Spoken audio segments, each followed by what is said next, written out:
की बोले सकल जगतर कल्याण हनुमान कबारे हरि हरि बोल। से आम जाना जे कृष्ण को धरवा ना छाड़ ईश्वर को प्रेम करवा ना क्या प्रेम कर आज कह गोपी मैंने कि समय पर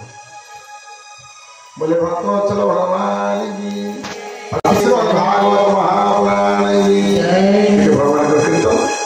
सियाने केन्द्र बसी कथा कहले आज्ञा कृष्ण कथा भजन छाड़ी राम भजन कर राम पड़े से अर्थ कह जय राम लाला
स्वीकार कलु कार्तिक व्रत मिलला व्रत आपण को पाइबा बर पाइलु से भूल है कि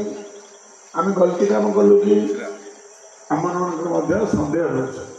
जे नवीन जी कहले केते आसले गोपाल जी महाराज आसले शंकर जी भगवान आसले माधव आसले समस्ते कहते कृष्ण कथा कर कृष्ण कथा कर प्रकृति में कले कौन आमर कि मिल आमर कि लाभ अच्छी आम समस्त सन्देह अच्छे आज से जो गीता भवन कथा होता से पचार आम कथा होता क्या कहे हे प्रभु पिला छुआ को भल कर किए कहे हे प्रभु जीवन ना कि मोर भल पड़ो